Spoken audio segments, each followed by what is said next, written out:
O Senhor esteja convosco. Ele está no meio de nós. Proclamação do Evangelho de Jesus Cristo, segundo Mateus. Glória a vós, Senhor. Naquele tempo, vendo Jesus as multidões, subiu ao monte e sentou-se. Os discípulos aproximaram-se e Jesus começou a ensiná-los. Bem-aventurados os pobres em espírito, porque deles é o reino dos céus. Bem-aventurados os aflitos, porque serão consolados. Bem-aventurados os mansos, porque possuirão a terra. Bem-aventurados os que têm fome e sede de justiça, porque serão saciados. Bem-aventurados os misericordiosos, porque alcançarão misericórdia. Bem-aventurados os puros de coração, porque verão a Deus. Bem-aventurados os que promovem a paz, porque serão chamados filhos de Deus. Bem-aventurados os que são perseguidos por causa da justiça, porque deles é o reino dos céus. Bem-aventurados sois vós, quando vos injuriarem e perseguirem, e mentindo, disserem todo tipo de mal contra vós, por causa de mim. Alegrai-vos e exultai, porque será grande a vossa recompensa nos céus. Do mesmo modo, perseguiram os profetas que vieram antes de vós. Palavra da salvação. Glória a vós, Senhor. Prezados irmãos e irmãs, prezados ouvintes, internautas, nesta segunda-feira da 10ª semana do Tempo Comum, a Igreja nos traz esse Evangelho de Mateus capítulo 5, que é conhecido como o Evangelho das Bem-aventuranças. Hoje pela manhã, durante o programa Mensagens de Fé, nós começamos a conversar sobre esse Evangelho. E eu disse para você que estava acompanhando o programa que as bem-aventuranças são promessas de bênçãos que Jesus faz a dois tipos de pessoas. E expliquei para você quais eram os dois tipos de pessoas a quem essas promessas de bênçãos foram dirigidas.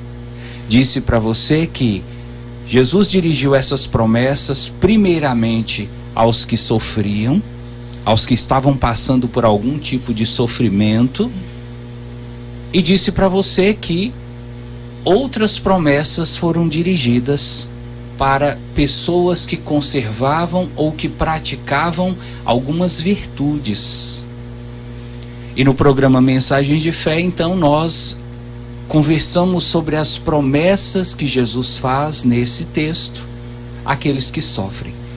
Vimos que Jesus faz promessas a 4 tipos de pessoas, que são os que são pobres, particularmente os pobres em espírito, os que sofrem aflições, e também os que são perseguidos e os que são injuriados e caluniados.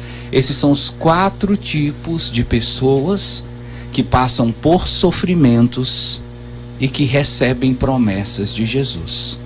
Agora nós vamos ver, durante essa missa, quais são as promessas que Jesus dirige às pessoas que praticam determinadas virtudes. Se por um lado, esses 4 tipos que sofrem vão receber bênçãos e graças prometidas por Jesus, por outro lado, as pessoas que praticam determinadas virtudes também vão receber graças. Eu preciso dizer para você quais são essas pessoas, mas antes eu tenho que explicar para você o que é uma virtude. Porque se nós não soubermos o que é uma virtude, você também não vai entender como é que essas pessoas que praticam essas coisas podem receber a bênção. E aqui nós vamos mais uma vez nos valer dos ensinamentos de Santo Tomás de Aquino, que dizia que a virtude é um hábito que nos conduz ao bem. A virtude é o contrário do vício. O vício é um hábito que nos conduz para o mal. Por exemplo, a pessoa que usa droga, que tem o hábito de usar droga, essa pessoa, sem saber, ou talvez sabendo, está conduzindo sua vida para um caminho do mal, que vai terminar mal, pode morrer cedo, pode ser talvez vítima de alguma, talvez vingança por parte de traficantes, ou pode adoecer, ou pode ter uma overdose. O fato é, quem segue o caminho do vício das drogas está trilhando inevitavelmente o caminho do mal. Se o vício é um hábito que conduz para o mal, a virtude é um hábito que conduz para o bem. Mas o que é um hábito? E aqui agora nós entramos em um outro problema. Precisamos saber o que é um hábito.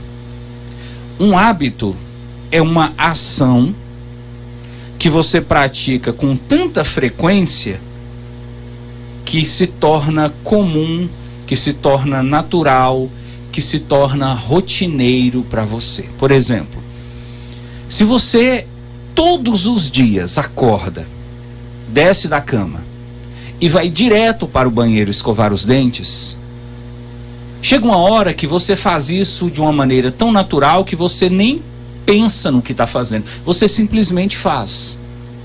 Isso se tornou mecânico, isso se tornou automático. Por quê? Porque é um hábito.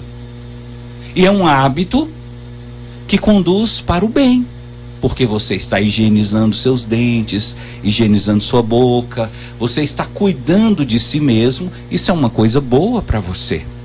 Então, escovar os dentes ao acordar é um hábito que conduz para o bem. Agora, se você escova o dente um dia, no outro dia você acorda e fala: eu estou cansado demais, não vou escovar dente hoje não, vou logo levantar e tomar café. No outro dia você pensa: eu podia escovar os dentes, será que eu escovo? Não vou escovar não, hoje eu estou atrasado, vai tomar café. E você, numa semana de 5 dias úteis, você apenas vai escovar os dentes 2 vezes ao acordar. Então isso não é o hábito. Está entendendo agora? Hábito é uma ação que você pratica sempre, todos os dias, invariavelmente, e que acaba sendo incorporado à sua rotina.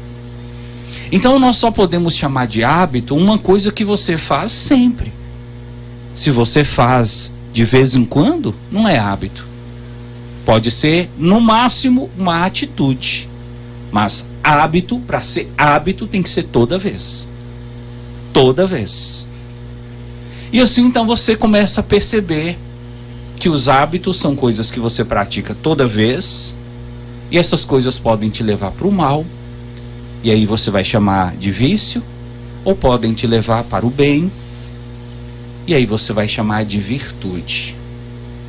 Aqui, Jesus promete bênçãos para pessoas que praticam virtudes, ou seja, pessoas que têm hábitos de coisas boas, de coisas que as conduzem para o caminho do bem, e de coisas que são praticadas diariamente, constantemente, invariavelmente. E agora você já pode descobrir quais coisas são essas, quais virtudes são essas. A primeira virtude que Jesus promete que se você tiver na sua vida, que se você praticar na sua vida, você será abençoado, é essa. Posso começar, Dona Maria? Mansidão.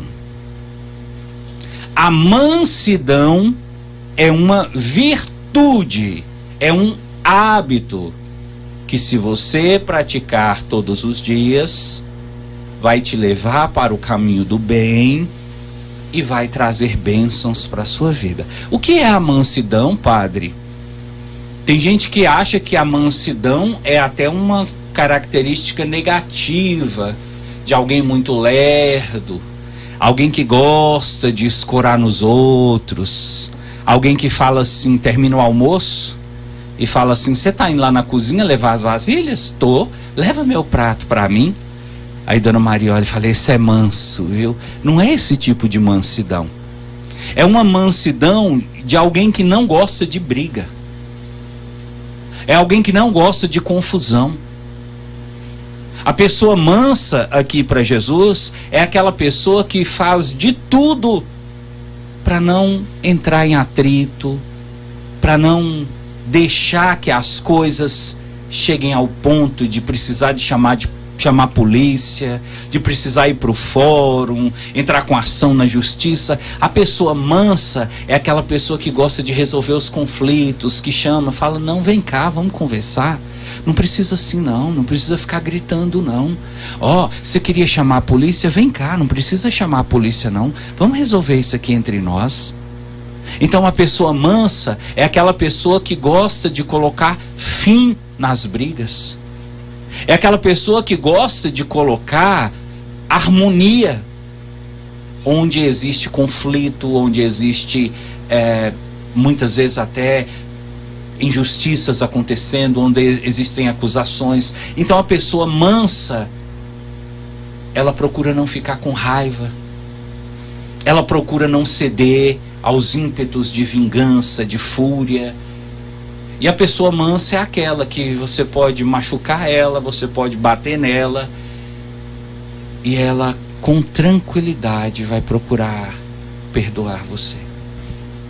Aí você já começa a perceber como é que essa virtude é uma virtude. É difícil. Porque tem aquela pessoa que às vezes passa por uma humilhação e fala assim: eu perdoei, padre, eu não falei nada não, mas me xingou lá no meu serviço e falou um monte de coisa para mim. Eu não falei nada, eu não abri a boca. Ou como diz Dona Maria, eu aprendi esse ditado de Dona Maria recentemente. Dona Maria usa alguns ditados para explicar algumas coisas. Por exemplo, quando alguém não fala nada, quando alguém não abre a boca para falar nada, Dona Maria diz assim: ele não foi capaz de falar biscoito leva goma.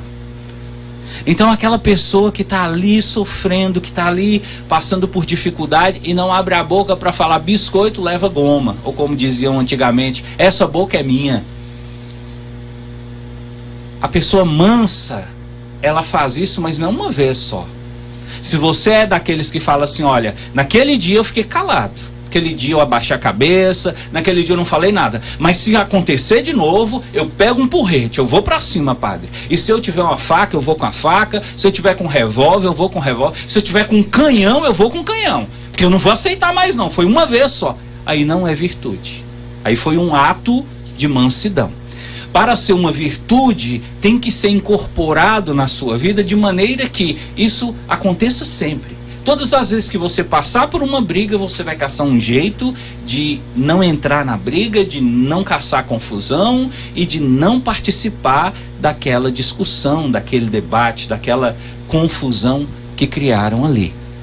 Se você conseguir isso, e olha que nós estamos em um tempo onde as pessoas já não aceitam desaforo. As pessoas no trânsito, Dona Maria, dependendo da buzinada que a pessoa leva, isso já é motivo para começar uma briga e até para ter morte no trânsito. E Jesus vem dizer: se você conseguir ser manso, não uma vez só, mas conseguir ter uma virtude de mansidão, você vai receber a bênção. Outro tipo de pessoa que Jesus fala que vai receber a bênção: os misericordiosos. Quem são os misericordiosos? São pessoas que têm a virtude da misericórdia. E o que é a misericórdia? A palavra misericórdia significa olhar para a miséria do outro com os olhos do coração. Então a pessoa misericordiosa é aquela pessoa que vê o defeito, é aquela pessoa que vê o problema, é aquela pessoa que vê que o outro errou, vê que o outro pecou, ela sabe que o outro está fazendo a coisa errada, mas ela olha com os olhos do coração. Ela não julga, ela não critica, ela não faz fofoca, ela não fica falando pelas costas, ela não fica tentando denegrir a imagem do outro. Porque ela olha com misericórdia, ela sente compaixão, ela sente pena, ela fica caçando um jeito de ajudar. Se você conseguir ter misericórdia, não apenas um dia, mas ter uma virtude de misericórdia, você também vai receber uma grande bênção do Senhor. Terceiro tipo de pessoa, puros de coração. Aqui nós chegamos em uma das virtudes mais difíceis de praticar. Pureza, veja, a pureza que não é dos olhos, não é da boca, é de coração. Um coração puro. Ô padre, o que é pureza de coração? É você não ter maldade. É você não ser uma pessoa maliciosa.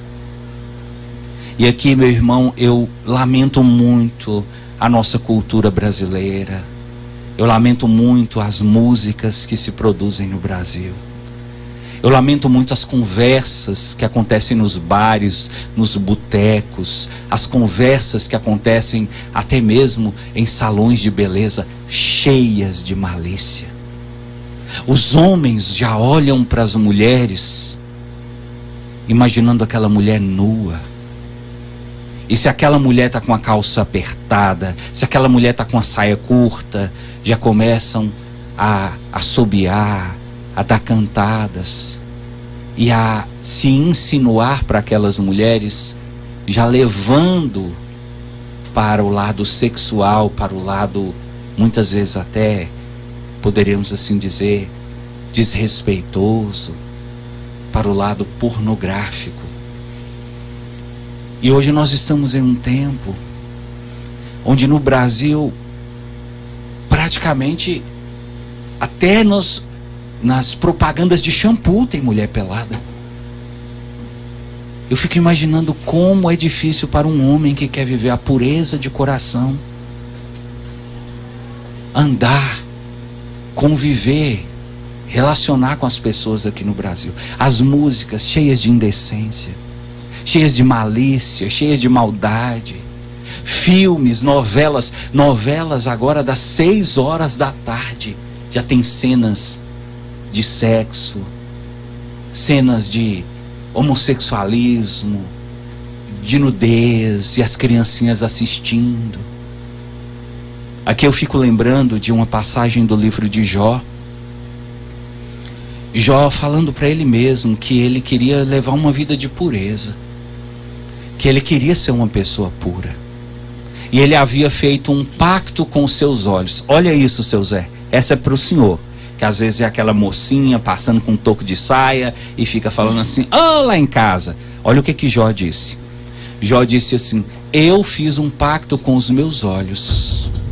Eu prometi para os meus olhos que eu abaixaria as vistas a cada vez que eu visse na rua uma mulher bonita, sensual, passando perto de mim.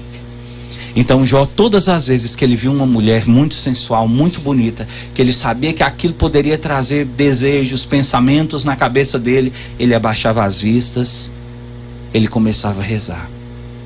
Outra pessoa que fazia isso, São Francisco de Assis. São Francisco de Assis, quando começava a ter desejos impuros, quando começava a olhar para as pessoas e pensar em sexo, ele se jogava no meio dos espinhos, ele rolava nos espinhos para não deixar que aquela impureza alcançasse seu coração.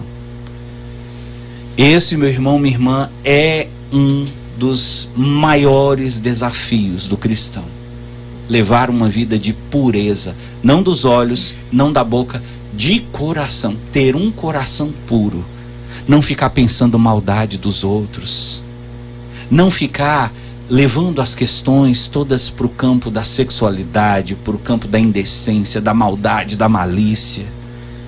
Olhar para as pessoas com aquele olhar de criança, sem tirar conclusões apressadas, sem preconceito, sem julgamentos. Isso é muito difícil, mas você deve buscar praticar essa virtude.